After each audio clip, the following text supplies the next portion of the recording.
What's up, guys? It's Zach from the Rolling Times, and today we're going to be taking off the cam chain cover on my FSI engine. These engines are timed with a timing belt, unlike the TSI engine that uses a timing chain. However, the cams are linked together with a chain, and that has a tensioner on it, and sometimes those fail.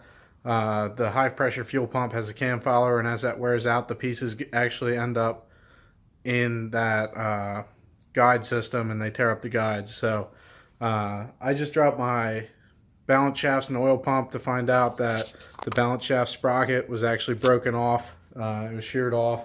That was the cause of my low oil pressure. It wasn't the oil pressure sensor like I had thought. So I'm doing a balance shaft delete.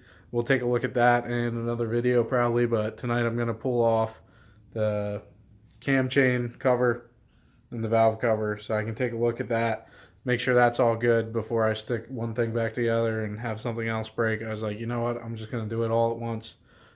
Take a look at that. So I'll probably just do a time lapse of me tearing that apart so you can get the general idea. It doesn't look too hard. I don't have the new parts here, but I want to make sure everything's ready to go once the new parts arrive. So we'll take it from there. Alright guys, as we're watching the time lapse here, I'm going to start by disconnecting some plugs, unplugging the coils. You're going to want to take the coils out, unplug the sensors on your high pressure fuel pump. You can want to remove the high pressure fuel pump. It's a good time to do the cam fouler when you're doing this. Then I'm going to start by removing all the valve cover bolts. Right up that I was following said they were T27s, but I used a T30. There's 14 bolts total for the valve cover, I believe. There's 2 on the side that go through the timing cover, and then once you take all those out, you get the high pressure fuel pump off. You disconnect the hoses, the PCV hoses, then you can take the valve cover off, as you'll see here as I'm doing that. And then the next part is the tricky part, the timing cover for the cams. There's 7 total bolts you have to get off, and you won't be able to get all of them with the socket. There's some brackets and other stuff in the way. I actually killed the time lapse to get the bottom 3 bolts off because I was having trouble with those. Be careful, I thought I had the 1 bolt out, but it was actually the bolt for the coolant flange. So I was sitting here prying at the cover and couldn't get the cover off, couldn't figure out why. It turns out the bolt right above it was the one I needed to take out. So I took that out. We got everything apart here. I'm going to flip over to the other camera. And while I'm somewhat relieved that my guides and chain are not wrecked, it seems like I didn't have to go through all the trouble of taking this apart. But since the new parts are on the way, I'm still going to replace the guides and the chain. I did have cam follower get completely eaten through, and it did do some damage here. As you can see, the one cam pulley is worn. It's not going to affect anything, and I also noticed the cam lobe has a couple rough spots on it.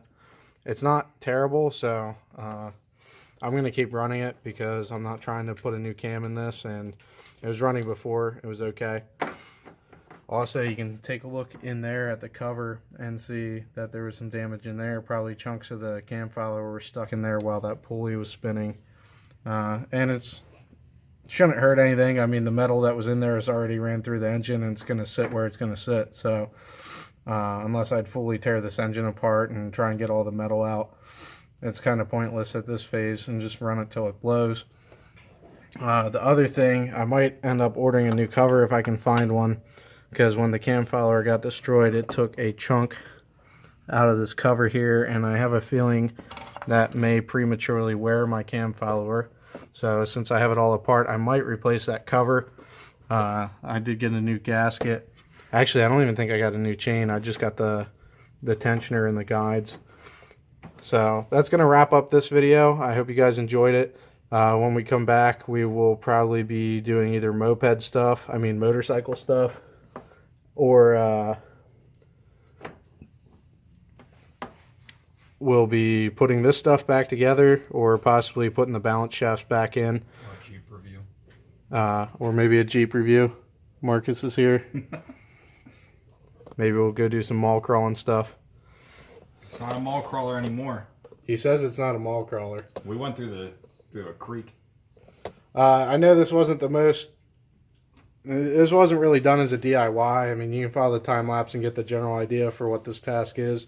There's a couple good write-ups. One's I found on VW Vortex that pretty much walk you through. There's pictures and everything. So if you're doing this job, I'd probably read one of those write-ups, but this should give you the general gist of what you're getting into. If this video helped you out, if you liked it, please give us a like and subscribe. Thanks, guys.